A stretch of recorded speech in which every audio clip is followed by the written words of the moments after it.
injured in an accident, you need a lawyer, and you deserve an advocate. Because every accident has a ripple effect. It affects your time, your health, your ability to make money, everything. That's where the advocates can help. Speaking with an attorney is simple and 100% free. We're available 24/7 for your convenience, and we'll take on the claims process so you can rest easy. Because you're not just a client to us, you're a person, and you deserve the best help you can get. You deserve an advocate. Will Howard. I don't know. Well, I know who Will Howard is. I mean, are you kidding me? It's Will Howard. I'm just telling you. Wait before you sit down. I just want to warn you. One of the best-looking quarterbacks in the Big 12 is going to sit down. The dapper Will. Will Howard, how are you, Monty? Nice to meet you. Welcome to the Monty Show. We are live. Thanks to our friends at BladeHQ.com. You can pick up that microphone right there. Cool. All right. Dude, people like you. I mean, there's your fan base. I'm glad. You're one of the most asked for guys of all of our listeners, and we have a lot of listeners that are Kansas State fans. Mm-hmm. Even though Manhattan, Kansas isn't the biggest metropolitan area. Anyway, the point is a lot of people want to hear from you, man. So how's life? How's things at K-State? It's going really well. You know, this year for me obviously has been a lot different than all the years prior. You know, going into this season actually being the starter rather than coming in as a backup. Why does that matter? It obviously when you're the backup, you know, you like to say I'm preparing like I'm the starter, you know, I'm doing everything like I would be playing. But when you really know that it's your team and, you know, the offense is going to be tailored to your strengths and everything, you know, your leadership, everything kind of elevates. And it's just a lot more, you play a lot more free. So were you a scheme fit guy? And that's why we saw this big uptick? Or did you train hard? Did you work hard? Are you just simply a better quarterback than you were? I think it was all confidence for me. You know, coming in my freshman year, I went out there and didn't really know what I was doing yet. I was still kind of feeling my way through things. You know, COVID obviously like kind of messed everything up. I didn't have many reps before that season. So I was still kind of floating, just swimming my way through it. And that kind of took a hit to my confidence that year, just the struggles that I had. And, you know, everybody that year told me that the struggles and the hard times I went through was going to help me in the future. And at the time I was like, you know, how much can it really help me? This is, you know, this is bad right now. But, you know, in the long run, now looking back at it, like I wouldn't trade that time for the world. As hard as it was and as brutal as doesn't that define you, though, when you go through stuff like that? You either sink or swim, right? Exactly. Yeah. I mean, but I also think, you know, Coach Klein obviously is and has impacted you. What has that been like working with him? It's meant the world. Having a guy like him who's been there, who's been out there and understands not only from a coaching perspective, but from a player's perspective, being able to just kind of chop it up with him, understanding, you know, because he knows what it's like to be out there. You know, obviously you can sit there and talk about X's and O's all day, but you know, when the lights are on and guys are coming at you, like happens a little differently. So having his perspective from that way. And then obviously he's just an amazing man. And amazing man of faith, and he's a big reason why I came to Kansas State, and a big reason why I stayed. You know, when I could have left and could have you know, entered the portal or something like that, I decided to stay and bet on myself because of guys like him, and because of my teammates. And no, he's done so much, and it was so cool to see the success that he had as the OC last year. Yeah, and now going into this year being his second year. He's already got a year under his belt. I'm really excited to see what he's able to do and what we're able to do as an offense. Well, is it coach, or is it the fact that Cooper Beebe's really good at playing football and he's protecting you? Believe me, that helps. Cooper Beebe is one of the best players in the country, I believe, and definitely in the conference. And not only him, but you know, our whole offensive line's coming back. Yeah, you know, we got Ben Sinnott returning at tight end. We got Phillip Brooks. We got Trayshawn Ward. Can you guys use the tight end more?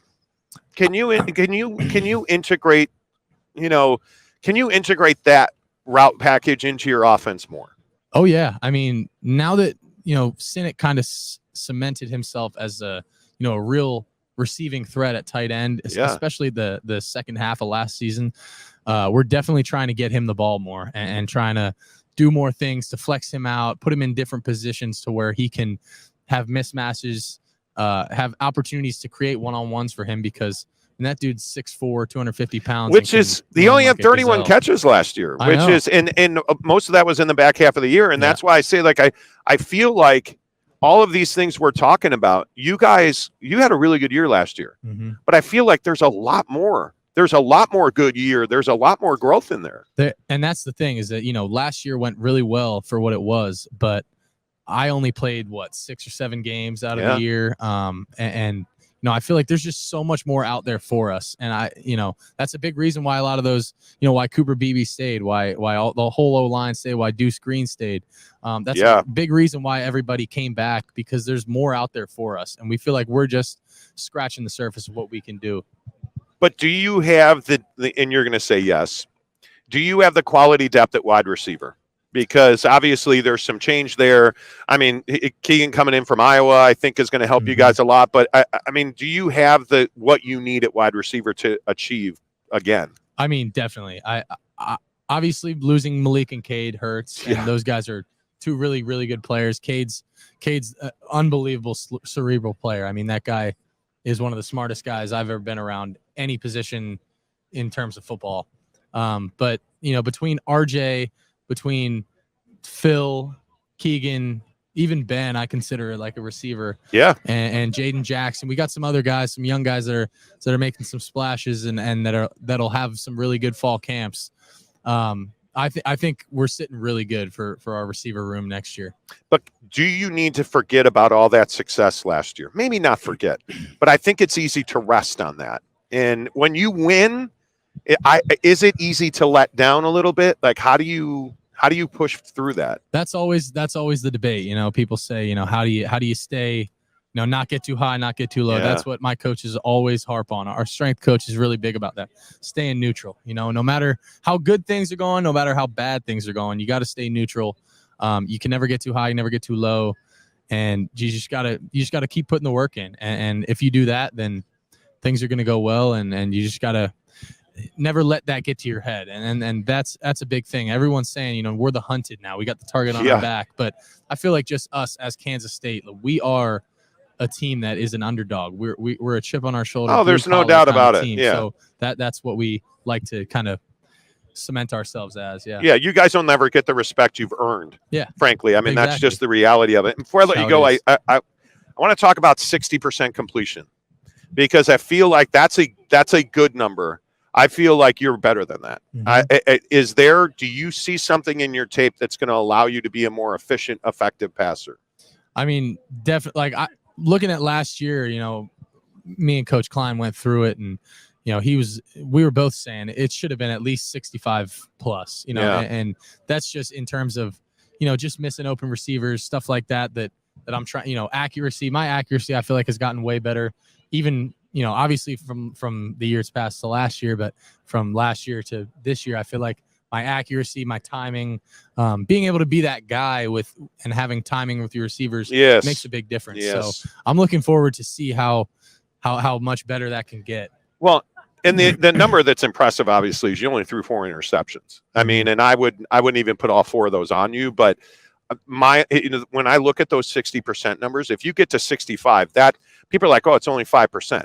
Bro, that's a huge jump. Huge. And if you're completing 65% of your passes, how many passes that you already completed go for 3 to 5, maybe 10 more yards? Yep. Like those, that's why I ask about that. Not because 60 is a bad number. Yeah. No, it's a game of inches, and every little percent, every inch that you can gain matters. And 5% in terms of completion percentage is way more than the average fan understands how much that means. Like that, that's a ton, and that makes a huge difference for me. All right, off the field real quick, let's ask, you're suited and booted. You look spectacular. Like, are you a shoe guy? Are you a food guy? Like, what's your grind off the field? I like movies a lot. I like I'm not a big shoe guy. I'm trying to up my drip game lately, man. My receivers have been getting on me. RJ especially, man. He said he's proud of me. I'm getting there, but I still got a ways to go. That's awesome. Yeah. One movie you've seen that you loved? Ooh, Interstellar. It's my favorite movie of all time. Oh my God! That's unbelievable. I'm looking forward to Oppenheimer. Yes. Wow. My God. Let's just call you Jake. It's awesome. Hey, dude, stay healthy. Have a great year. Yes, really sir. appreciate you coming over. Yeah. No, thanks for having me on. You bet. There you go.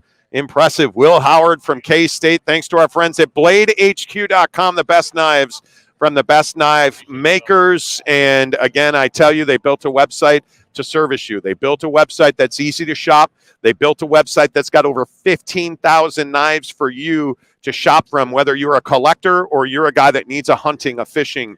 If you're somebody that needs a foldable knife, if you're somebody that has a utility, BladeHQ.com's got one for you. If you're somebody that's looking for that one-off collector's piece, BladeHQ.com has you covered. And if you're an outdoorsman and you need gear, you need clothing, you name it, they've got it. BladeHQ.com presents our coverage of Big 12 football media days.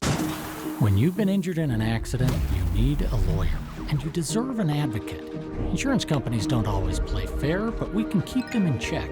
Most cases settle out of court, but we'll take your case to trial if necessary. You deserve an advocate. Okay, we got to talk about your Instagram. What is this picture? Let me pull it up. Let me see. Because I was in awe of you last night. I'll be honest, this is probably awkward. Huh? Yeah, you're on. I need the mic. Yeah, absolutely. Okay. You need the mic. Let's see. Where are you? There you are. Explain to me the awesomeness of that picture on top right there. That's a. You want to show the camera? Yeah. Oh yeah, absolutely. Let's go. Where is it? Right there? Yes, there you are. Jake, get in on that. So this picture, Jake described this as cold. There it is right there.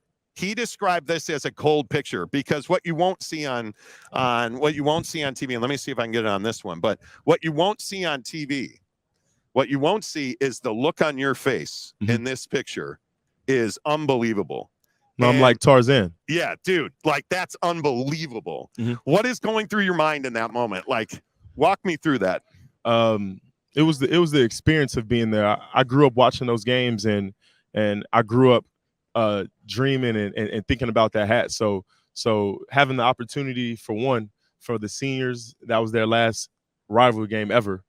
And winning that, it meant something special, and it meant something more than me. And then also just stepping in that crowd, a crowd once I used to be a part of, but now I'm playing, and just feeling their energy. It was amazing, and it made me feel like Tarzan up there. Do you feel like you get the respect you deserve? Because I think watching your tape and watching you perform, you're around the football a lot. You make plays. I think the two worst words, if I'm you, honorable mention, should motivate you. That would really bother me from last year. Yeah. Well, growing up, I always had a chip on my shoulder. I've been counted out several times. At the end of the day, that's not my control. Everybody has their opinions and stuff like that. But what is in my control is my work ethic and how I go about my business. So at the end of the day, I'll be ready come September.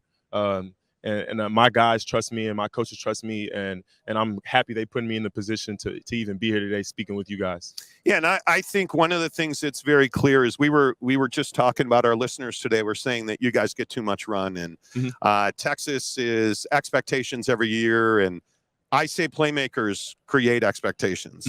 You guys on defense last year did not meet your minimum bar. I've heard that all offseason. What are you doing right now to make sure that Texas on defense is ready to rock and roll?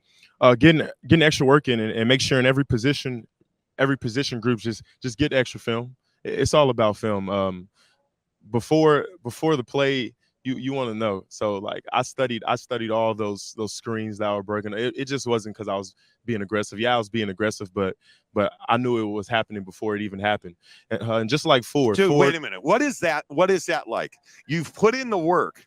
Do you see it playing out in front of you? Like in that moment, you know where the ball's going. You feel like, what is that moment like? It's like taking candy from a baby. That's awesome. Yeah. So it just plays out right in front. Because are you talking about there's a UTSA interception, I think, that's running through my head. Like you look like you knew watching that play last night. We were watching your tape last night, and it looked like you knew where that ball was going. I knew it was going there, but honestly, I didn't know it was going to be overthrown. Okay. I didn't know it was going to be overthrown. So I was being in the right spot at the right time, and that was God. That was all God right there. Yeah, dude, that's amazing. As we talk to Jahdae Barron, where does that name come from? Because I got to be honest with you, it's also got a ring to it. Okay, so you know y'all know the singer Sade. Oh yeah, of course. So my mom named me after the singer Sade. Just put Jahdae. Wow. That's some expectations, dude. Yeah. Like you got to be talented. I'm kind of talented.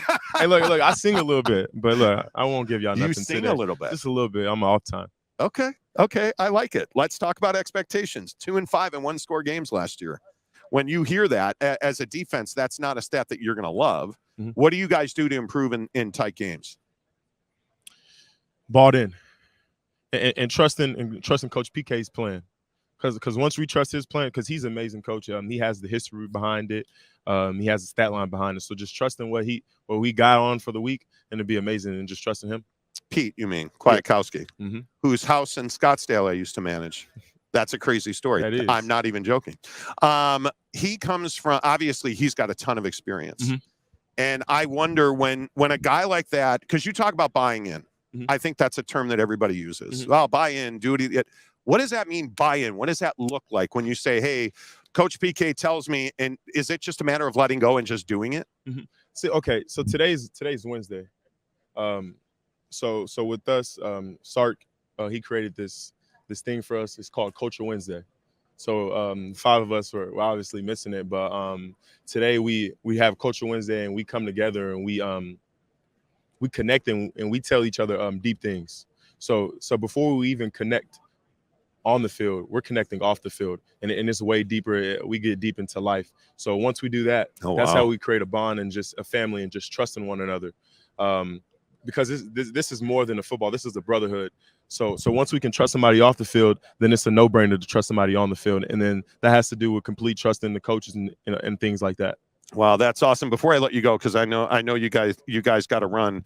Talk about your depth, because you have 15 starters back. Mm-hmm. You have an offense that just looks unbelievable. Amazing. Great. Good luck in practice. But it's only going to make us better. Going against the best just makes us better. But are the expectations? Do you guys hear those expectations? Do you? Because we can talk in jargon about shutting it out, and Mm-hmm. How much do those expectations and those narratives impact you guys? We're gonna get positive, and we're gonna get negative things. At the end of the day, we just have to work. We know what our goal is, and we just have to work and be locked in. At the end of the day, we're gonna get great, and we're gonna get bad things. But at the end of the day, we're gonna work, and we're gonna be ready come September. Keep being Tarzan, I guess. Tarzan. I love that picture, man. Good to see you. Stay healthy. I look forward to watching you play. Thank you. There you go. Jade Barron from Texas. Absolutely awesome. And I told you about that picture. I told you that Instagram picture was going to be a home run, man, because you just look at the swagger. Dad, Honey, what's wrong? I got in an accident. Are you okay? I don't know. Okay, did you call the police yet? Yeah, I did. I'm gonna call an advocate and you can tell us both at the same time, okay? Hey, Sarah, your dad told me that you need help. So, is there anything that I need to do? Or... Just focus on getting better. With an advocate on your side, you're never alone. Today's the day. And look who I just met. Hey, Dad. You deserve a worry-free recovery. You deserve an advocate. Without further ado, let's welcome the commissioner of the Mountain West, Gloria. Okay, see, I knew I was going to do it. Nevarez, give us the proper pronunciation. You got it the first time, Nevarez. Nevarez, I like it. Okay, so are you a Miss Commissioner? Are you a parent? I am not. You are not. Well, this is my son, and today he decided, of all days, with the commissioner of the Mountain West coming on, to drop a little bit of greatness on the show, which is there is there enough butter in the Mountain West for all of the toast? That is fantastic. This is what I deal do my with. best work, okay? I don't know what to tell you guys, all I'm right? just saying. Commissioner, good to meet you. How are you? Like, congratulations on your appointment. Like, I imagine with what's going on with San Diego State and the way that, the conference, I just feel like you guys are in such a great spot. What has the last week been? What's the NCAA tournament been like for you? Well, to your point, everything that's happening right now is really, really great. I think having our league advance through San Diego State to the Final Four and getting that national platform is certainly something we have been hoping and dreaming for, and hopefully that monkey off our back around the first round is gone. But it's so, isn't it funny how those things get perpetuated? Because everybody thinks it's easy, Final Fours, and everybody thinks like it just happens. It doesn't. There's so much that goes into that. But what is the meaning on the business side of it? What is the meaning of that for the Mountain West to have San Diego State in the Final Four? What is the business side of that? So, as you know, every team that gets into the tournament, each league receives a unit. And units being awarded right now are about $2 million each, paid out over a 6-year period. The max number of units you can get, the Mountain West has earned 7 units this year. So that's 4 in the first round, San Diego State advancing. You don't get an additional unit for any wins past getting into the Final Four. Sure. So it's been profitable. And I think that's one of the most important things here, because one of the other things that we've talked so much about is your background. And coming from the WCC and, obviously doing business with a school like Gonzaga, and hearing Brett Yormark, the commissioner of the Big 12, talk about monetizing college basketball, and it feels like making its own business model. For you as a commissioner of the Mountain West, how important is basketball to your bottom line and your business model? Well, certainly to me, I think basketball is very, very important to us, both platform, what it means to the national stage. This is real money we're earning this year. It will net most of it after we pay a few bonuses for performance in the tournament and cover some expenses of the teams going. It will net out to each school. The rest gets distributed straight to our schools to about $212,000 per year per school. So certainly that is impactful to our institutions that are receiving that. And I think, when I hear you talk about that, and I feel like we talk about this money like it's monopoly money, right? But I think certainly when you are not a P5 league, I think every one of those dollars matters. So when you look around and you see the Big Ten and you see the Big 12 and what the Pac-12 is going through, certainly, how secure do you feel the Mountain West is as a business proposition financially? How secure is your conference? Well, certainly basketball does not equal what we get from CFP distributions or our media rights anchored by football. But it certainly is, to your point, real dollars. I think from our perspective, the Mountain West, we are very, very well situated. There are 10 FBS leagues, and in the new expanded playoff, there are 6 AQs, and we are well positioned to compete for one of those every year. And, the money we get from the CFP is certainly one of our bedrocks, but the additional funding from basketball over these next 6 years is going to be really instrumental. So I feel really optimistic about the positioning of our league, as well as, what San Diego State has done in this tournament. I hope it gives them a greater platform. While I definitely do not want to lose them, they've been a valued member of the Mountain West. I'm of the philosophy that, hey, schools have to do what's best for them. Look what we were to Utah. Look what we were to TCU. And yet, as long as we maintain our place in this ecosystem, I feel really optimistic about our future. Do you anticipate losing San Diego State? When I took the job, that was something that I had to digest as a reality that would happen when I took the job. So I've been operating as if, and to be ready in case that we lose them. I don't want to get wrapped up in the rumors. And, Sure. There's a lot of positioning going on by leagues and schools, but we as a league are ready. We had a small membership subcommittee, 3 presidents, 3 ADs that have been scrubbing all the rumors and potential candidates and playing out all the different scenarios. So we feel really good about our position and ready to handle whatever's coming our way. What is the value proposition of a Fresno State, a San Diego State?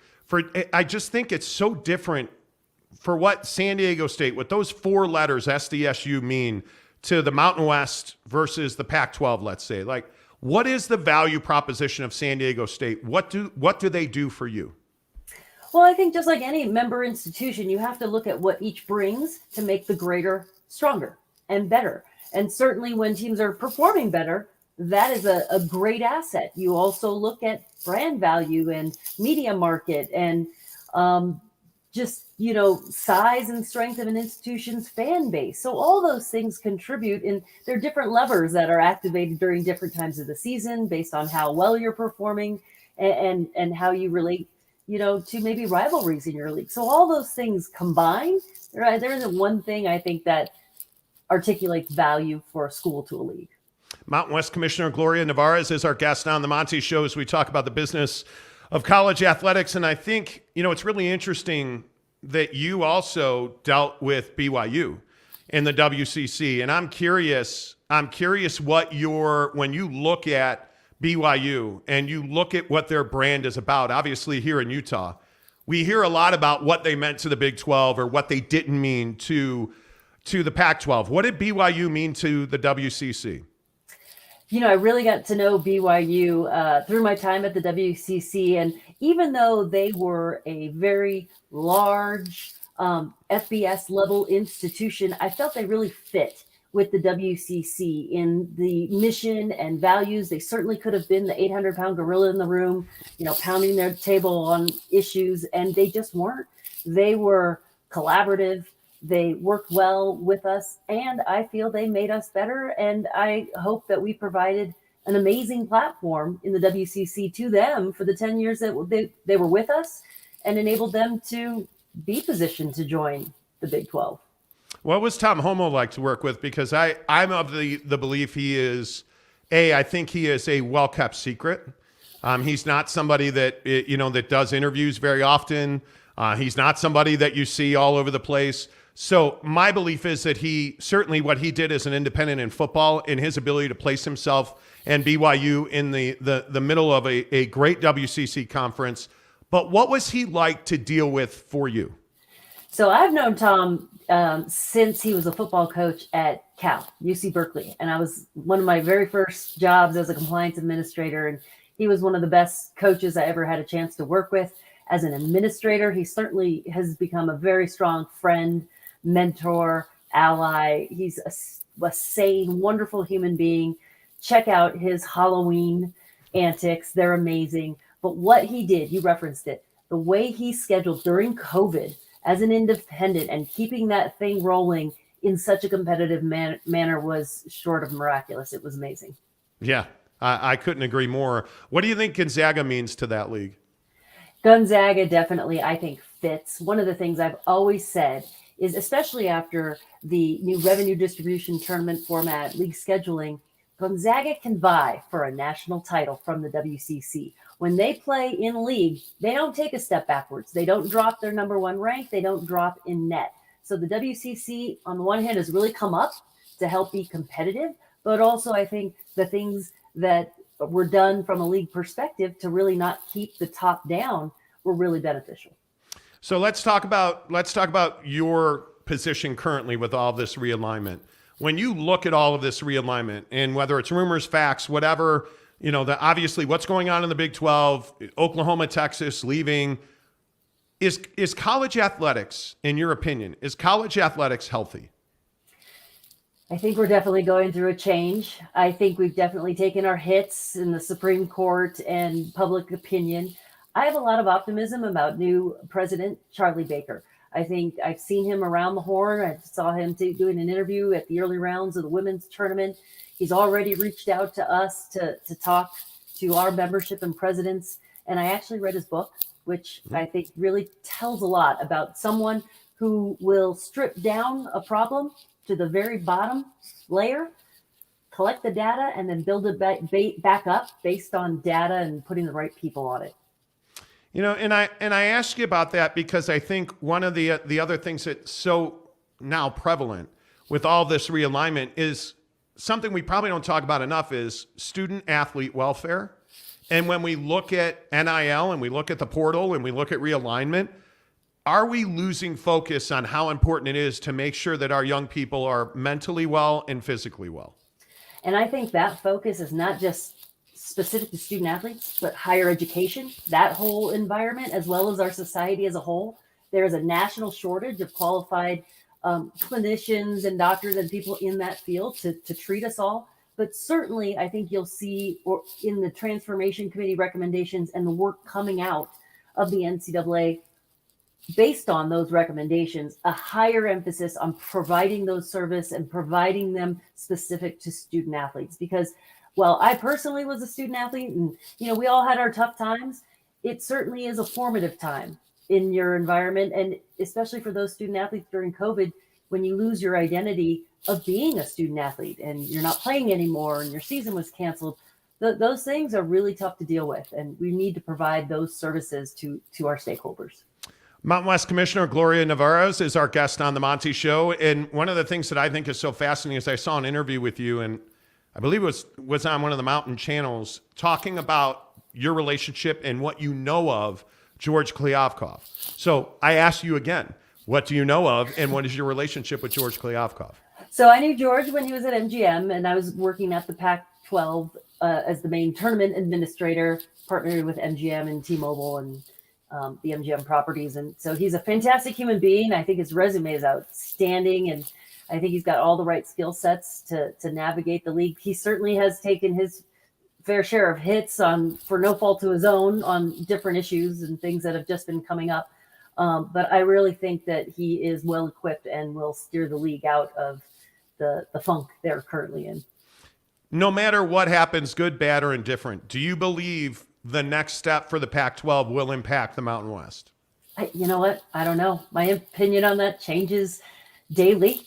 And as you said, a lot of rumors and hearsay out there. But I do believe, because, the Western region, we all kind of rely on each other a little bit. And so I think the very first thing that will have an impact on us is their negotiating and finalizing their television deal, both in whether it causes them to expand their membership, but also in how they monetize streaming content. I don't think there's a league out there that's really done that to a very, very high degree, and they may tip the market.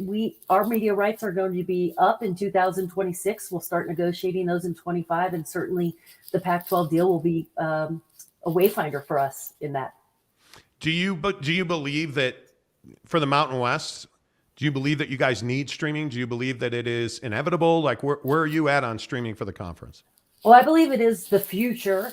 It definitely is taking over that next generation. I don't know that live sports at the college level has yet embraced it as far as monetizing it in a very, kind of robust way that really tips the scales for us. We have a very robust Mountain West network, free to the public. All of our content that's not on linear TV is available there. I think we have extremely high production quality on all of our campuses. So we're ready. We've embraced it. We're there in that space. We create content. We create shoulder programming. So I'm really proud of what was built here at the Mountain West, and I'm anxious to see what the next horizon is for it. How often do you talk to your TV partners? Because, it's not like, you're with big networks. You have, I think for who you guys are and the brands that you have tremendous reach. How often do you talk to them? How often are you in touch with your partners? Yeah, so our partners are CBS and Fox, and you're correct. We have a very strong linear presence, great deal, great exposure. We talk, during the seasons weekly, every other week with the primary administrators behind the scenes at different capacities, but also we're talking with our talent. We want to make sure that we are all singing from the same hymnal, and they know at any given week what's going on in the league. Now, they do a great job of prepping. They go to practices. They talk to our teams. But I think it's really important from our perspective to talk about the league as a whole and to make sure that they are prepared when they go on air to represent us. Have you thought about going back to market earlier? Have you thought about trying to, because I don't know. My personal opinion is I think the Pac-12 deal impacts you massively. I think if whether they stay as they currently are constructed, they add, they lose, it's going to impact you, especially with San Diego State and Fresno State. So are you prepared to remake that deal or try to remake that deal? Like, do you feel like that's something that you need to be preparing for? Absolutely, and this was the same at any league, and this is the same at the WCC when we lost BYU. Any change in membership triggers renegotiation clauses in our contracts. So we are prepared and ready to have those discussions as well. Well, really good to see you. Really good to meet you. I appreciate that you've come on, and I feel like you've been very forthright. Are you enjoying being the commissioner of the Mountain? This is a refreshing. I got to be honest with you. This is a refreshing conversation. I feel like you are one of the few commissioners I've spoken to. I feel like you have the pulse. I feel like you have a grip on your conference. Like, how much do you love this gig? I quote, love this gig. This is such an amazing thing. I feel like what Craig Thompson and the team has built is amazing. It's so well run. I've had a chance to see the football champ, the basketball tournament, and it's operationally, I feel like I just inherited a Porsche, and it's just a matter of, exploring the different highways and breaking some speed limits. Well, I appreciate you. I don't have a driving analogy, but thanks for staying in your lane on the show. And again, we appreciate you. We'll talk to you again in the future. Thank you. Thank you. You bet. There's Commissioner Nevarez from the Mountain West. You know what, you guys, honestly, I think we have such a wealth of experience in somebody like Commissioner Nevarez and her insight into BYU and Gonzaga and the WCC. And you look at what she said about that, and I think she's exactly right. When you've been injured in an accident, you need a lawyer, and you deserve an advocate. Insurance companies don't always play fair, but we can keep them in check. Most cases settle out of court, but we'll take your case to trial if necessary. You deserve an advocate. Make sure you find Harmon Solar online at harmonsolar.com. Coach Mike Leach from Washington State. Coach, good to see you again. You look mighty well. Oh, good to see you. Yeah, you guys always look good, so I'm just trying to, fit in with the cool kids here. So, yeah, good to be here. Another media day. How about that? Do you like these things? I do the best I can. I think it's what's great about it is it's a great opportunity to share college football with the fans, and it gets a lot of people engaged. And so, even though it may get tedious at times, it allows you to do one of the most important things, and really why you have sports to begin with, to engage a lot of people and enrich their lives with what we're up to. Is college football healthy? There's a lot of conversations about should P5s only play P5s. Nick Saban said again this week, P5 should only play P5s, and trying to figure out TV deals and streaming deals. And do you like where college football is at right now? I think we should have a more expanded playoff system. I think that all conferences should play, for example, the same amount of conference games, and then but I think you could easily expand the playoff system. It'd be a lot of fun for everybody, and it's the befuddled expression that Division I football has anytime you talk about a playoff system. That's how in the world can they be confused? What's confusing about it? Okay, is major high school states, they have a playoff system. Small college, playoff system. NFL, playoff system. And yet there's a major confusion in Division I, how in the world you can have a playoff system. Well, how in the world can you not figure it out, Yeah. That to me, that's amazing. But, and then I think really the root of it is everybody knows they make more money. It's the debates who gets the money. So. Yeah, well, isn't it always? As we visit with Mike Leach from Washington State, man, your offense is scary. You look like you have guys in place that really can run your system and really run it at a high level. Are you happy with what you guys are coming into the season with? Yes and no. It's a constant chase of improvement. You're constantly trying to improve, and no matter how good you get, that doesn't change. So, the whole process of getting better, improving, being the best team you can be, being better today than you were yesterday, that never changes. And but I'm excited about our guys. I'm excited about the off season we've had. Now, we've got to elevate from that, and we have to elevate every day from that if we're going to be the team that we hope we can be. But anyway, that's part of what it's all about, and so we're looking forward to getting started and doing that. Can you go too fast? Because you guys are up tempo, you guys move. I think you guys are. Can you go too fast? Yeah, you can. If you can't execute, the most important thing is execution, and you can have too many plays. Where you can't execute. You can have you can go too fast where you can't execute. The biggest thing is you've got to have clear minds, so that you want it to become a game where instead of just knowing a play, you're reacting. Sure. You condition it so it becomes reaction, and the closer you can get to that in a synchronized fashion, the better you'll be. And I ask you that because I think you have to be efficient offensively? Because doesn't that take, when you guys go as fast as some teams go, and you guys go pretty fast, doesn't that have a toll on your defense? No, I don't really think it does. You know, it's kind of like Irk Russell said, you know, this business of defense being off the field. Defense gets tired of being off the field, stop them, you know. And then,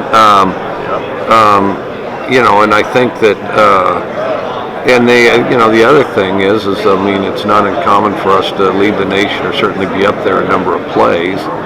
And so, you know, and if we have it for that many plays, I mean, there is a level of ball control to that, you know. I mean, to me, the most important thing about ball control really doesn't have anything to do with the clock or running the ball as much as it is you want to have the ball the most plays, you want to have the most first downs, and you want to have the best third down conversions. And obviously, there's a point to where that breaks down, because if you score a touchdown in 2 plays, you're not going to give them the 7 points back. I mean, they would happy, you know, they'd be happy to, you know, go across the field.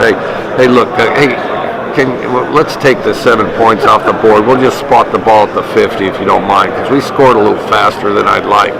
Because the ultimate ball control is scoring, because, you know, right then, right there, the other team, you know, you're using the clock to the extent it takes them to account for the 7 points. Sure.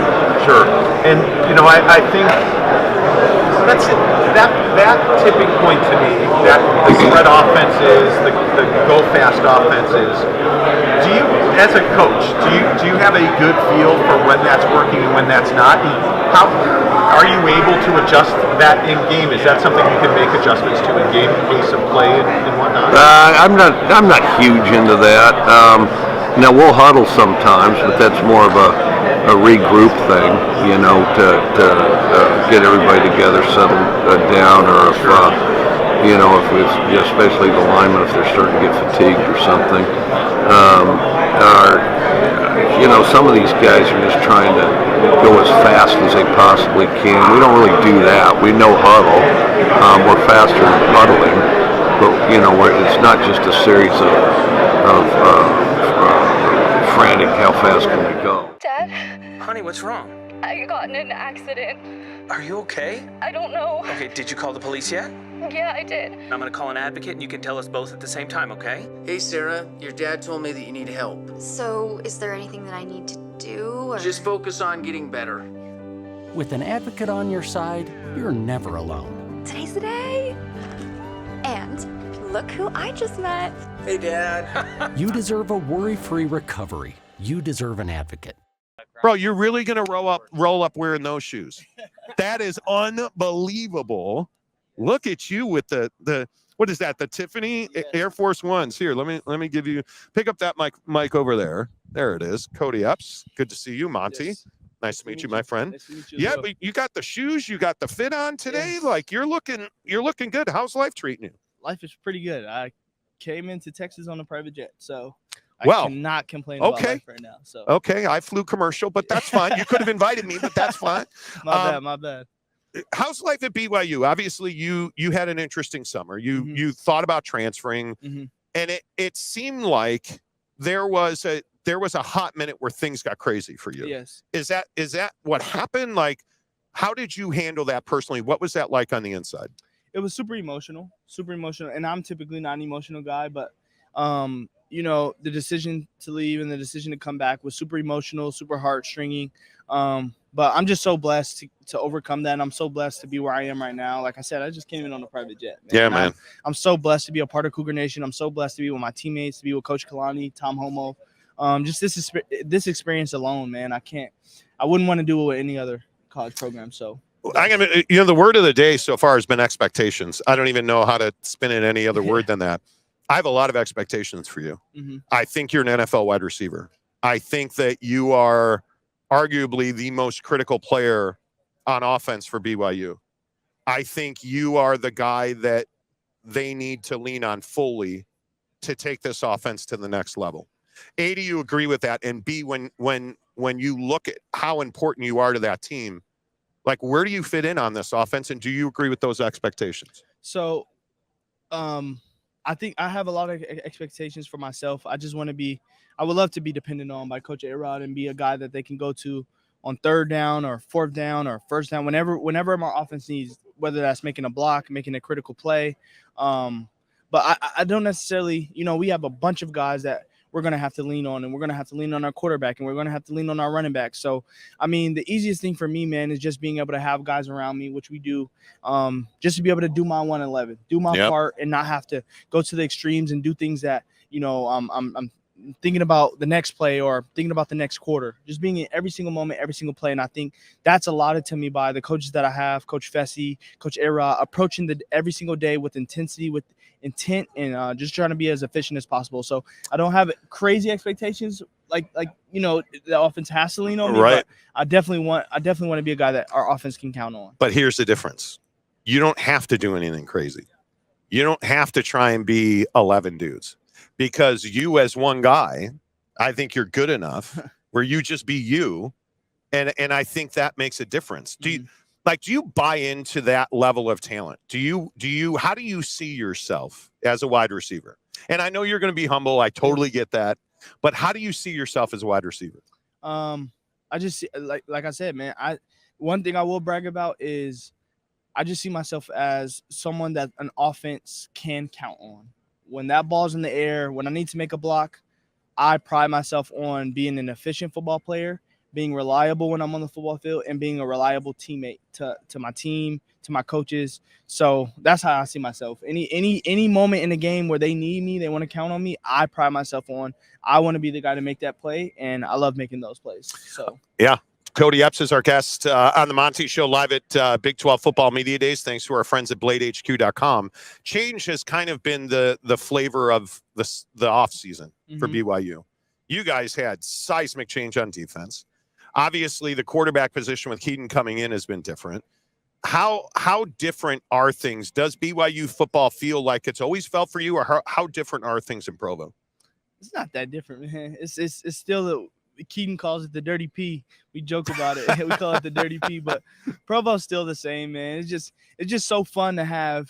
We're building off of an extremely good team last year and just coming in with a bunch of new guys this year. But the blessing is that the guys that we've just brought in, they've gelled to the team so fast. Like it's been so seamless. There's hasn't been too many hiccups, if any, that I can on my head, on my fingers count. But yeah, everybody's been, bought in from the jump. Jay Hill coming in, he's made himself known. Coach Papinga, all of our D-line linebackers coaches, just everybody that's come in, man, has just made an incredible impact immediately. And I'm just so happy that we have the guys that we have and to still be in Provo. So and one of the interesting things I think is a group of guys you do have. I'm a huge Max Tooley fan. Yes, I think Maximus is the dude. Maximus the great. Right, yes. right. I think like you just seem to have some salt of the earth in that locker room. And I think you're definitely part of that as a California kid. Like, I think you guys have this mix of personalities and backgrounds and people that really make this club unique. Yes, definitely. That's something that I think is so pivotal within our room, dude. We have dudes from every walk of life. I'd say that we have the toughest white dudes west of the Mississippi. We have dudes that have come from the hood. We have dudes that are from Samoa. We have dudes that are from the East Coast. We have dudes that are from Florida. We have dudes from every walk of life, every facet of life. So it's beyond football, it's an honor to be able to, communicate with different guys and learn different experiences and then go out and practice and play with them. So it's fun, man. 2 more questions for Cody Epps on the Monty Show. Number 1, how was Europe? Amazing.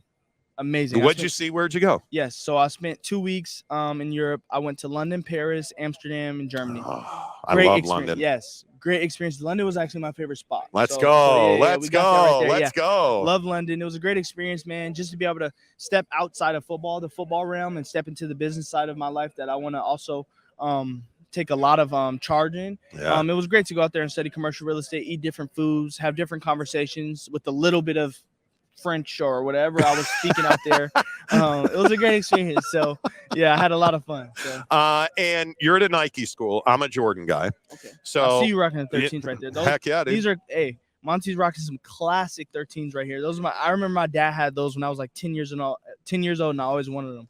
I have a full room in my house of Jordans. Okay. Like, and Jake and I collect. I have probably it's an infection, dude. My wife collects now. Like, it's crazy. Dude, you're my guy. Yeah, let's too, go. Jake. Come here, Jake. Let's Come go. here. Give me one of those. Yeah. But I see. I'm split. I have 2 pairs of Air Force Ones, and I don't wear them a lot. Yeah. Am I missing out on the Air Force Ones? I'm not an Air Force One guy. Okay. I'm not an Air Force One guy, but when I seen Tiffany did the Oh, collab, I'm man. like, dude, I gotta Have to. Yes, because I only like white Air Force Ones because you can't go wrong with them. Right. Never. I don't really like when they do like black Air Force Ones with an orange Nike sign. Like, Yeah. it's kind of like not my mojo. I would much rather wear a pair of Jordans than wear a pair of Air Force Ones with a, so having Let's these go. right here. So I was like, I got to get a pair of those. By the way, crispy suit too. I Yes, like it. You thank look good. Shout out. We're going to give a shout out to DC Tuxedo down in Provo. They hooked me up. Shout Nice. out to you guys. Appreciate you guys. Love you guys. Love it. Love you, Yes. man. Good to see you. I Yes. appreciate you stopping by. Thank Let's you so much. let's talk again soon, man. Yes, we will. We will. We Love got to it. talk about them Jays, man. Yeah, let's go. Cody Epps from BYU. I've been preaching about Cody Epps, and there he is, man. I still maintain. There he goes. Yeah, be well. Appreciate you, bud. I think Cody Epps is. What I said to him is absolutely what I've said to you guys. I think he is the straw that stirs the drink for BYU because he's that good. He's that talented. And the question for me is, can Keaton Slovis deliver him the ball in time and space? Because he's got Kingsley Suamataia, who I think is, again, and I know we've had 2 of the better offensive linemen in this conference already on the show, but Kingsley Suamataia playing on the left I think he is all conference, preseason all conference for a reason. I think he belongs right there. I think there's been turnover. Obviously, the Barrington brothers are in Waco, not in the Dirty P. But I think that it's going to be critically important for the offensive line to give Keaton Slovis time to go and connect with Cody Epps. But he rolls up here wearing Air Force One Tiffany's. God dadgummit. My bad. Go ahead. Hello. No? No, that's not the one. There it is. Is it me you're looking for? So many microphones. Dad, Honey, what's wrong? I got in an accident. Are you okay? I don't know. Okay, did you call the police yet? Yeah, I did. I'm gonna call an advocate and you can tell us both at the same time, okay? Hey, Sarah, your dad told me that you need help. So, is there anything that I need to do? Or... Just focus on getting better. With an advocate on your side, you're never alone. Today's the day. And look who I just met. Hey, Dad. You deserve a worry-free recovery. You deserve an advocate. I'm sure Jake Retzloff is really excited to be joining the show right now. I At mean, this exact moment. there he is. What in like? Are there things you won't do before a game? Like, are you superstitious at all about what you wear, what you eat? Like, what's your pregame ritual like? I'm not superstitious in like what I'm doing and stuff like that. I mean, because of I think we've talked about like because of staying in a hotel before every game, it's the same meal every game. What I wear, I got my aviator sunglasses that I walk into the stadium with, on a sunny day. There's nothing. I don't think I don't do anything crazy. That's for sure. Yeah, I think guys are you superstitious at all on any level, football or otherwise, or you're really not? Not incredibly, no. I wear the same shoes. If I'm in a good run, I'm going to wear Air Jordan 1 lows until that run ends. I ain't going to lie. If I have a really good round of golf, I'm going to wear the same clothes the next round of golf. I'm not even joking. And it has nothing to do with it. My wife absolutely hates it that I do that stuff. But hey, man, I'm a believer. Spring ball has come to an end, sir. Are you the starting quarterback at BYU? It's over with. It went so fast. I'll tell you what, that month was so fast. It's fun to be out on the other end of it. And now we have winter or summer workouts and a long time till fall camp. So I'm excited for that. Tell you what, I've already golfed twice this week, so I'm already in my off-season form. Okay. Really? Okay. All right. How's the golf game looking? Well, first couple rounds out there since last summer, so it starts a little rough around the edges. But I'm starting to get it back and dialed in. Still not hitting driver off the box, just hitting a nice 3 or 4 iron, and it's going 220 and 215, and just play from there. Okay. Yeah. I don't hate that. What do you? Are you a brand loyal golfer? What are you swinging right now?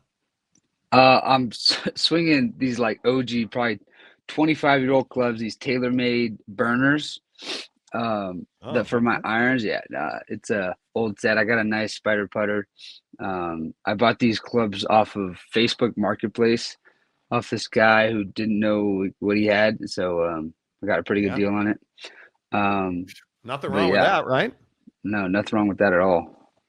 Love that. Okay, who's the best golfer on the team? Parker Kingston, and it's not even close. Wow. Okay. He plays in like a men's league. Oh, I like it. I like it. Okay. He's good. He's really good. I mean, he's worst like a golfer on the team. Oof. What's fun is when you go as a team to Topgolf. We did that last fall camp. We go on a team to Topgolf, and you just get to see the guys do swing, and it's like, wow. Like Keelan Marion cannot swing a golf club. we went down to St. George last year for like a retreat for the offensive skills player, and Keelan showed up to golf in jeans. Oh no. It's pretty interesting. So guy like that, not a great golfer. Kibo, not a great golfer. Okay. I think Kibo quit 3 or 4 holes in that day. But there's some guys with just an atrocious swing that you're just like, they never golfed before in their life. They probably never even played baseball. The worst thing is when a dude shows up in jeans. That's when you know you're like, oh, you know man. what it is. Oh man. Yeah, you know what terrible. you're getting. You for sure know what you're getting with that one. 100%. So fall camp is over, or spring ball's over. You're heading for fall camp through the summer now. Assess your performance. How was spring? I made a big deal the other day. We had a huge fight about you on this show. I hope you're happy. I hope that you feel good about yourself, Jake. We had a brawl. There was a wild comparison between you and Keaton Slovis, and dude, you didn't throw an interception in spring ball. You, from all accounts, from what I've heard, you were really good in spring ball.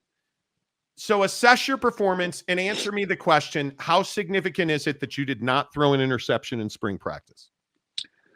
I think overall it's like 130 attempts. So no interceptions in 130 attempts is 4 games, about 3-4 games, which is really, really good. That's going a third of the season without throwing an interception. So if I just did that all season, then that'd be a pretty good season. And it wasn't one pick in 130 attempts. It was no picks in 130 attempts. So we're gonna see how long I can keep this going. It's a really fun stat to have, and it's definitely a stat that means something.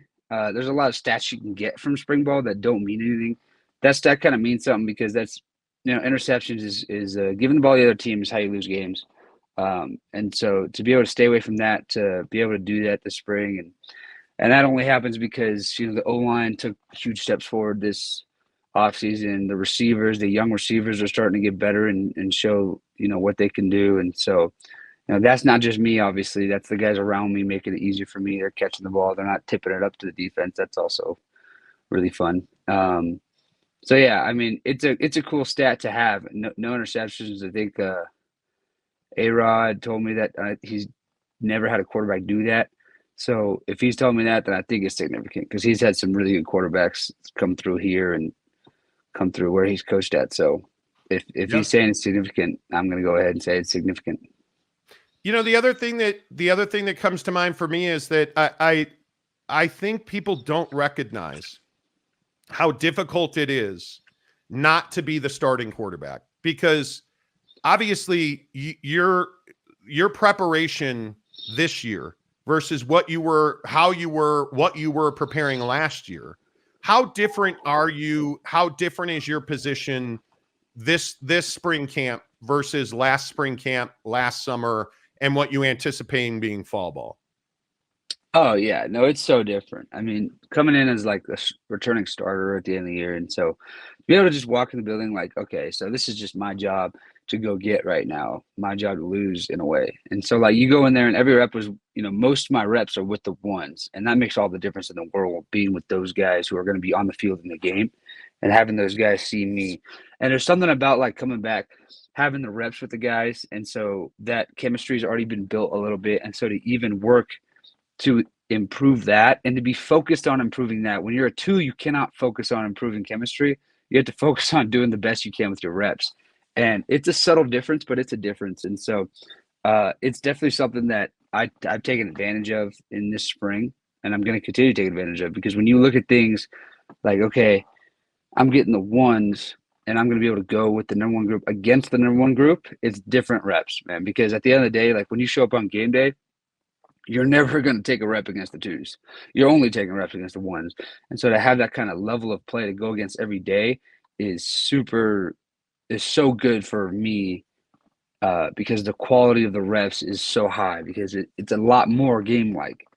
When you're going with the 2s, it's less game-like because you don't see the 2s on game day. You only see the best of the best on game day. So to see the best of the best from your team in practice, it makes all the difference. And it's awesome to be able to do every day.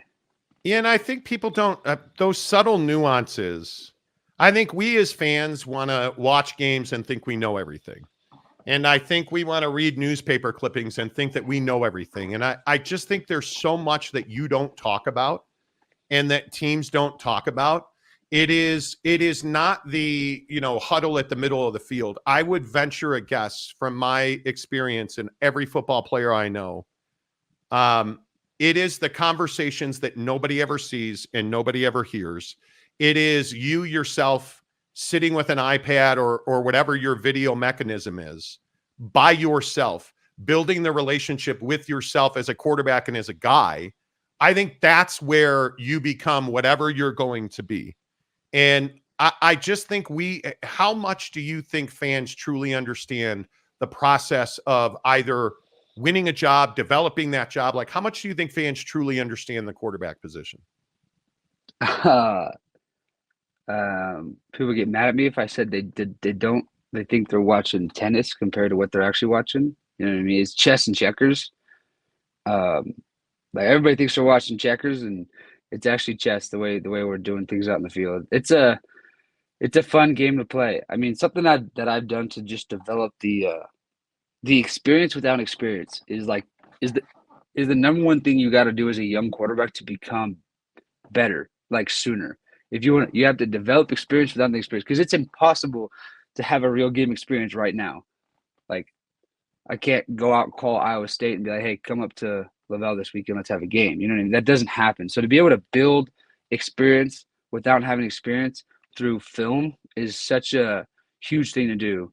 And something that I did this offseason, which John Beck kind of guided me towards, is I built a cut up, or I had our guy Braden Woodall build us a cut up of every rep of every pass concept that Zach and Jaron both had at BYU, and me. So all 3 of us. So in every and it's sorted by concept. So the concept goes, I'll go, it's Jaron's reps, Zach's reps, and then my reps. So usually Zach had a ton, Jaron had a bunch too, and then I had a couple, obviously, if any. And so just to build that thing and just to see the different concepts, the way it plays out versus different coverages versus different teams, the way that Zach and Jaron navigated those concepts, and the way that they read out those plays, how quickly they're moving off of certain routes, how long they're holding on to other routes.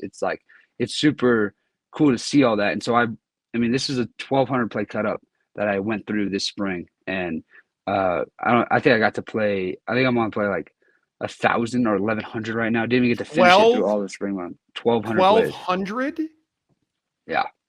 That's okay. Then are you seeing now what you didn't see then? Because I would imagine watching those guys perform. I mean, Zach and Jaron both performed at a pretty high level. So are you seeing in your film study, are you seeing now what you didn't see then? Like, are you like, wow, I can't believe I missed that? Or like, what are you seeing when you watch your performance from last year? The biggest thing for me is like last year's performance. There's a story to last year. There's a like a progression, I should say, of last year that led me to where I was at. It's obvious to me that like after games 1 and 2, to me that us playing so well, me playing so well against the next two teams was not surprising to me. Like Oklahoma and Oklahoma State. That wasn't surprising to me because it was what I learned from games 1 and 2 that propelled me to game 3 and 4. And so the frustrations from game 1 and 2, going through those is what led me to having success in games 3 and 4. And when I also learned watching that cut up, it's like these guys are human just like me. I watched Zach throw a pick six, you know what I mean, against I think it was Utah or something like that. And so I'm like, okay, so he's a human. He's done that before. Like it's not the end of the world if I do that. It's just about coming back and scoring again. People talk about the number one, critique. There's a comment under which is never good to look at comments under Twitter posts and stuff like that. But under when A-Rod announced that I had no interceptions through 15 practices, whatever, someone put a link to the Oklahoma pick six on the 1 yard line. Like that was a brutal play. I tried to track the guy down, ran all the way to the goal line, dove, tried to tackle him, come back to the sideline, ask him where the oxygen's at because I was so dead tired from that. Fessy pulls me aside, the passing game coordinator, receiver coach, and he's like, dude, what you did that entire drive is you. Like you are so good at moving this offense. You can be super efficient. The last part at the end, the cowboy, the too risky, the playing too out of control. That part we eliminate that, and we're a really good football. We're a damn good football team, and we can score on anybody. Next drive come around, we drive right down the field, and I run in the touchdown to tie the game. So it's like against a team like that, to do stuff like we did, like we moved the ball really well against that team. It seemed like at will at times throughout that game, like throwing the ball, running the ball, especially we ran for like over 200, 250 yards, something like that. But so like stuff like that, to just learn from every mistake and not duplicate it. The biggest thing, like another thing I would tell a young quarterback is do your best to never make the same mistake twice. Nothing frustrates a coach more. Nothing frustrates a coach more. That's what I'm trying to teach our young guys in our room. Like, you won't make our coaches mad faster than if you make the same mistake twice in a row. Like that is the biggest thing you cannot do as a young player or as any player at any level. And not that like you should worry about it, but all it is learning from each rep. And so like that's what I did. And that's how I got to the point I was at the end of the season. And I continued that journey into spring ball. And then I continued that journey by learning from Zach and Jaron on the tape. Mm-hmm. Like I talked to A-Rod, I'm like, A-Rod, like, dude, if you can get Zach in the building and I could have an hour with him, like that would be so valuable to me. And that's something I'm trying to get done. And then Jaron's the same way. Like Jaron posted a video of him golfing the other day. I'm trying to go golf with Jaron and just, talk to him throughout the round. You know what I mean? Yeah. Because he had success here and he's a low turnover guy. Jaron was an extremely low turnover guy. And so like learning from a guy like that who did the low turnovers in games all year is a big deal. And another thing that's fun to watch is I watched the tape of all those guys, and then I watch who they're playing against and the tape who they're playing against, and I start to realize that, yeah, we did have the hardest schedule in BYU history last year. Like, it was no joke. Like, that gauntlet that we went through, the Big 12 gauntlet, just casually throwing Arkansas in there game 3, it was a rough schedule. And, we played well at times. Like, we beat, obviously, Arkansas in Arkansas. Like, a game like that, it's like, wish we could have played that well throughout the entire season. But it showed that we can play against those guys. It's just about doing it week in and week out. And that's what we learned last year. That was the big takeaway from last year. We learned that, we can play at this level. We just got to do it every week. We can't take the foot off the gas at any moment. And so we definitely learned that by beating teams like Arkansas and then, losing a bunch of games in the Big 12, but then, making games really close against top teams in the country at the end of the year. So the learning curve of everything that I've been through in the last year has been, extraordinary. And I'm grateful for it. And I'm grateful for it not even to count. It was a redshirt year for me. I still got 2 more in this system. And I just can't imagine where I'm going to go from here.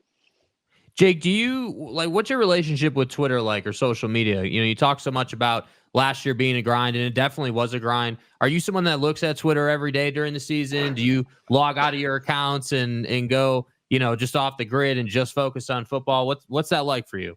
Oh yeah, no, I have very little relationship with Twitter during the season. Twitter's by far the most toxic of all of them. Like Instagram, it's easier to be Instagram is more for the aesthetics of the app, you know what I mean? The pictures and the videos and stuff like that. But then Twitter is just a freaking giant chat room with the entire world in it, and you never know what you're going to see. So Yeah, no, I mostly stay off Twitter completely. You might see me retweet something about the season here and there, but you won't see me in a comment section. That's for sure. Yeah, I want real quick, not to go back. That Fessy Satake conversation. You throw that interception. You're trying to pick your lungs up off the 20-yard line. He pulls you aside. How did you react to that? And what were your emotions when he said that to you? Do you take that in? Do you hear him? Are you what is your mental state at that point? I heard him clear as day. I don't know. It was one of those moments that's hard to describe because it was like through all the chaos that was going on, through the silencer of the play, the stadium's quiet. It's like everybody on the sideline's quiet. You know, you come back and Fessy puts his arm around me and tells me that. And then something that happens immediately after that is captains of the defense, Tyler Batty, AJ Vongpachong, come up right to me. And it was something that my dad asked me after the game. He's like, dude, who's 92? Who's 10? Who are those guys on defense? Like, those are leaders, man, because both those guys, they believed in you because both Tyler and AJ come up to me right after. He said, bro, flush it. Don't worry about it. You're good. Go get it right now. Paul Miley is another guy who played guard for us. Like, that dude, his belief in me, I'm so grateful for those guys because they made it so easy to bounce back. Because I'm going to be hard on myself because I want to do everything perfect as possible. But those, I remember vividly those three guys being like, don't worry about it, bro. Let's just go down the field and score right now. We just moved down the field. Just go do it again, bro. Belief, the true belief that I found in them made it so much easier to go back on the field. And along with the Fessy comment, the guys on the sideline there, they made a difference in the next drive. It's no accident that the next drive was what it was, and how we run down the field, and I run the ball in from the 10-yard line, and it was perfect that I ended up running it into because I made the fatal mistake last drive. So then I ran it in. It was kind of a little kumbaya moment, if you will. But and then look at how emotional you were when you ran it in. Oh, dude. I didn't hear anything. I mean, we're scoring in the quietest corner of the stadium because this is a stadium that their fans sit in, and I still didn't hear anything at all after I scored that touchdown. I just put my hands in the air, and somehow the ball ends up in Kingsley's hands, and Kingsley got the ball, and I'm jumping around. That was a fun touchdown moment right there. That was the tight ends leading for me too. I love running behind the tight ends because they got the most juice coming out of there, and they're firing, trying to go hit somebody for me. And you should hear those guys in practice when we do it. We're always screaming at each other, let's go, get it. Before plays, they're telling me, hey, pull it, let's go. I'm leaning out. I'm like, dude, if I can pull it, I'm going to pull it. You know, I still got a read to make, but I'll pull it if I got to pull it. Yeah. But yeah, so no, that was a fun play to score on. That was something that we drew up that week. And that's a play that we took into this offseason and expanded upon because it was effective there and it was effective a lot last season and in practice even more. So, the other question I would ask you is about these jumps you've taken in your career. I've watched a lot of film of yours, and I think it's really interesting that every time you've gotten the ball and the opportunity, you have not faltered. You have taken that opportunity and you have run with it and just grown leaps and bounds. Do you feel like that's what's happening right now? Do you mentally, maybe because you're a different cat than you were in those, you're in high school and junior college, do you feel that growth? Do you feel that, is it a growth spurt? Is it a mental growth spurt? Do you feel yourself stepping into this moment? Yeah, sure. I mean, that kind of mindset goes back to when I was in high school.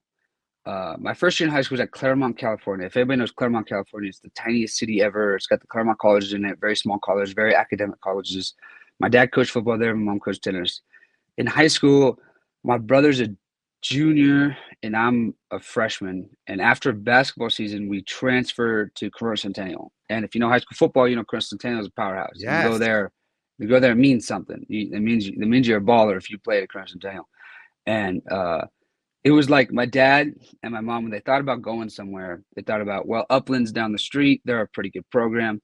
But my dad, having the guts he had and having the belief in us that he had, he just said, let's go to the deep end. That's the #1 public school in the country. Let's just go there.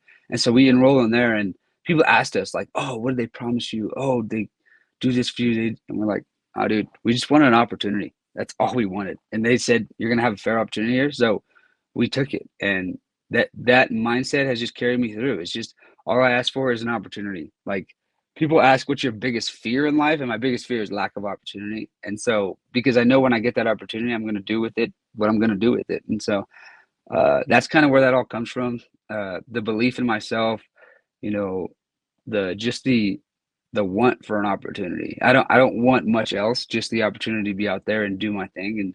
And I know that I'll be able to show what I got, and coaches will be able to see that, and fans will be able to see that, and everybody will be able to see that on the field, because that's all I want. It's just opportunity. Once you get the opportunity, it's what you do with it. Yeah. Yeah. And I think that's why I believe in you, man. Like, and I always say to people that I work with and work around, like, I can't believe in you more than you believe in you. And I think there's a lot of people, whether it's imposter syndrome or whatever it might be, I think you have to believe in yourself as much or more than your coaches and your teammates. And that's why I pick on that Fessy conversation a little bit, because I think that's hugely important. All right. So what's the plan for the summer, man? Like, what do you like? Do you guys have developmental plans as far as like as groups, like your skill positions? Like, how are you guys going to continue to grow on what was a pretty strong spring season? Yeah, well, the first thing to do, and some people might disagree with this, is to take time away from football. Is to, right now finish up school, hit the golf course, whatever you got to do, just to kind of like take time away from football. It's always great to take time away from football. Once school ends, I'll be headed home for a couple weeks, because the spring semester starts like right away. So I'll be home for the short time I get to be home. Some of the guys we're going out to Southern California. Some of the other guys who aren't from there are going out there, and we're going to be training with John Beck, obviously, down there, and the receivers will be training with Austin Collie, and so we got a little thing going on over there. And then after that, it's just get back for spring classes, summer workouts, train throughout the summer. We'll do what we did kind of in the spring, because they train us so hard in the summer that they tell us, like, guys, don't do any outside workouts other than what we're doing here. They like explicitly tell us, like, don't go see a trainer and go do some workout, because you're gonna hurt yourself. You don't realize, because sometimes with these workouts, they train us hard without us knowing it. Like, we feel like, oh, I didn't feel like I died in that workout, but then you wake up the next day like, wow, I did. That hurt in weird ways. Like, that trained things in weird ways, and my body is tired from it. And so, so in the beginning, it won't be a lot of throwing. There'll be maybe some here or there on an off day or something. And then as we get closer, it'll be more throwing, and then it'll be player run practices, and then that'll lead us right into fall camp. Nice. How are your grades? Pretty good. Just getting through, man. It's a means to an end at this point for me. What do you love in school? Are you a math guy? Are you a history guy? Are you a home ec guy? Like, what do you love in school? So I've been a math guy in my life, so I love the logistical process of that. I get that from my dad. My dad was a math major and everything, but moved away from that in college when I had to take my first college calculus class. And then, so right now my exercise science is what my major is, and I like that major because it's what I'm doing right now. Like, all of that exercise and wellness specifically. And so, like, how I'm taking care of my body, what I'm putting in my body, what I'm getting out of it, the science of it and all that stuff, and what's best for me. And so that I like to be in that major because it's what I'm doing right now. I don't know what I'll do exactly with it afterwards. Maybe open up training facility or something, who knows? But like, yeah. And so that's kind of school for me. It's like I graduate in a year, which is kind of wild. That's wild. Yeah. So I get to walk the stage and get a diploma from my mom. That's really what it is. And then continue playing ball. And then my last year here. So in that fall, all I'll have to do is, like, I'll take an internship, which is with our nutritionist. And so it'll be, toned down, pretty chill for that last semester that I'm playing ball. So I'll just be all ball. It'll be way easier. Nice. And then obviously I'm going to ask you, what's the best food you ate this week? First of all, what'd you do for your birthday? Everybody was amazed that you were only 21 because you project like you're 37. So everybody was like, you 37 is probably a stretch. But what'd you do for your birthday? Went out to eat with a bunch of the guys and their wives and stuff, and then we went to bowling. Like we get competitive bowling around here, so it was a fun day. It wasn't that competitive because it was just out there with that having fun. But if we went and it wasn't somebody's birthday, it can get pretty competitive. Guys really trying to dial it in, but the vibes are always good. They're always positive. We're always supporting each other. So yeah, bowling was this year. I did it last year too, and we're just keeping it going over at shout out Miracle Bowl. Nice little bowling spot there. What's the best thing you ate this week? The best thing I ate this week. I mean, my parents were in town for the weekend, so I'm counting Sunday as this week, and we went to True Religion in the morning, which is a breakfast spot here. I don't know if you guys know about it, but that place is fire. I had the breakfast special with strawberry waffles. Oh my gosh. Yes, please.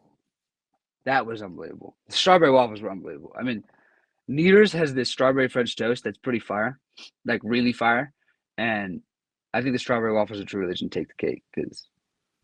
Okay, blueberry or strawberry? Strawberry. Really? Okay. Yeah. Okay. All right. And I will tell you the best thing I had this week. Let's see how much you hate this. A sweet potato, half of a sweet potato, black beans, and Impossible Burger with guac on top of it. That is the best meal. I think that's the best meal I've had this month. Dude. It was, I know, see, look at the look on your face. It's no acai bowl, I get it. Why an that Impossible Burger? You pan fry that Impossible Burger, chop it up. It is so good. They're frozen at Costco, man. It is so good. I'm on a sweet potato binge like nobody's business. It is. Why not a real burger? Well, mainly because it's not as healthy for you. And I'm in a cutting phase. Now, obviously, I am a specimen in peak physical condition. Yeah, dude. But I'm in a cutting phase, and I'm not eating that much red meat, man. Like, it's bizarre. I'm a steakhouse guy, and I'm not eating that much red meat. And I just did it on a whim. We were standing at Costco, bag of frozen quarter-pound burgers, bag of Impossible Burgers. I went Impossible Burger, best choice I've made. Wow. Good for you. I love it. But I will say, I am on a cocaine-like bender of sweet potatoes. Dude, roast yourself some sweet potatoes in the oven. Your life will be changed forever. It is amazing. Jake has no idea what I'm talking about. You're okay. Not sweet potato. I mean, I guess I've been exposed to sweet potatoes as much as just potatoes because I like potatoes just good. You throw some regular potatoes in the oven and fire. You do it right, season it right. Potatoes get a bad rap. I'm not saying French fries. I'm saying potatoes. And I think potatoes are fire. Do they really get a bad rap? I mean, I don't feel that because you could do potatoes in a million bad for you because what we do in this country is throw butter, salt, and fry like canola oil on them, and then they're bad for you. But if you prepare them properly, if you roast, I love roasted potatoes. Yeah, roasted or mashed, Jake? Roasted or mashed? Roasted, I think. Wow. Okay. Well, see that's tough. You got to do roasted right because people could do roasted wrong really easily, but they could also do it right. But mashed is good, but mashed with plenty of butter, that's really good. Hard to beat. And some gravy, man, that's really good. My uncle is a big the powdered mashed potatoes that you just throw water on top of, mix it up. Yeah. He hates them. Like he's like so anti. He's like, they're not real. Like that's not real mashed potatoes. And he's like, we're gonna make them from scratch. Blah blah blah. Well, we made them before he got there, and we made the powdered ones and threw a ton of butter in there. He's like, man, finally some good mashed potatoes. Nobody had the heart to tell him. I don't think. Oh man, it was so funny. We were just like they're looking at each other like, this guy is so funny. Before I let you go, I will tell you, I talked to one of my San Diego guys yesterday, and we were talking about good Mexican food. And I am as many people know, I am an LA guy, and Orange County specifically. There's nothing like taco surf, but this guy I was talking to yesterday was talking about hand-rolled and handmade tortillas on the street in Old Town San Diego. Vibes. Dude, I need some SoCal Mexican food, man. I am absolutely dying for it. I cannot. I got 2 weeks left of school. Then I'm getting my first final day, I'm going to take all my finals and be on the road either that night or the next morning and just head right to California. Maybe get some Miguel Juniors. Maybe go to Beeline to the beach. I don't know. I'm going to figure it out, though, and I'm going to have a good time in my couple weeks out there. I can guarantee you that. I like it. Well, I am happy for you, man. It sounds like by all accounts you had a great spring.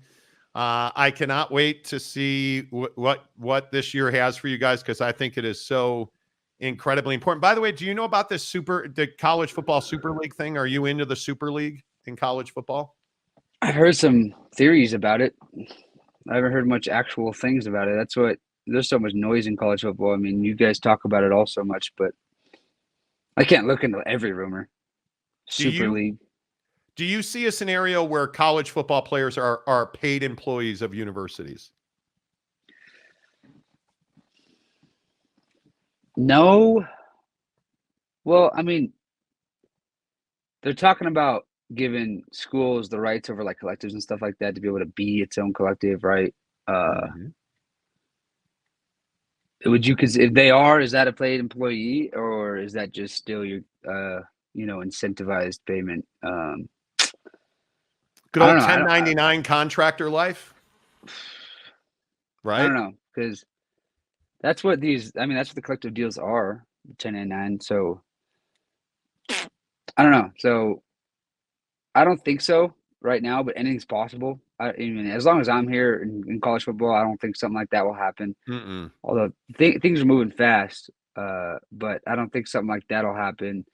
I mean, when it comes to all that, it's like, yeah, I don't know. I don't see us being employees of the school. I can't see that. So. I could see them I see possibly the schools like having power over the collective and over collectives and stuff like that, and having that power, and because let's be honest, like the program has powers over those collectives. Like that's, they don't dish out those payments to those people on accident. They don't, it's not a lottery who gets paid the most. You know what I mean? Yeah. So it's effectively almost already that way, except it doesn't come out of the school's bank account. It's coming out of, donors and stuff like that, which is kind of how it would be anyways, But I know schools originally weren't exactly the biggest proponent of collectives and of NIL like that, because it's taking the money out of their pockets, because those donors are like, well, I want to donate to the athletes directly now, and so they can do that. And so I don't know if people are pulling their donations from athletic programs and going straight to the athlete or straight to the collectives, but it's definitely something to think about, food for thought there. But at the same time, it's doing the same thing. It's getting the guys, the funds, and so yeah. I think with only 2 years left, I don't think you'll see substantive change by the time you graduate, but who knows? Always good to see you, my friend. Glad you had a good week. Glad you are healthy, wealthy, and wise. We'll talk to you again soon. All right. Sounds good. Appreciate you guys. You bet, man. Good to see you. There he is, Jake Retzloff. I'm telling you. And I will fight to the death every single time it comes up on this show. I will. That guy that's your starting quarterback at BYU. I asked him. Obviously, he's not going to answer it, which he shouldn't. The guy has done everything that you could possibly want a quarterback to do. And listen to what he said. 1,200 plays. 1,200 plays. And I think it's wise. I think it's really smart to understand what guys with the talent of, Zach Wilson and Jaron Hall did while they were at BYU. I think there's a lot to learn there. And I think, I feel like BYU fans haven't had enough exposure to Jake. Like, I think that you guys don't appreciate this kid's ability to disrupt the defense. Yeah. I mean, he is as good as Zach Wilson, if not better. And the idea that he's putting that much time into tape and film And the idea that he had the offseason he had, now he's had the spring he's had, and he's going to get the summer headed into fall camp. I'm telling you, the guy is going to deliver. And you can doubt it, and I'm sure. Say, shut up. LFG, Monty, on the street in China, they have fire roasted sweet potatoes. Incredible. Kunming has next level food tiers above the U.S. Shut the fuck up, Donnie. Yeah, just shut up. Fire roasted sweet potatoes on the street? Yes, sign me up.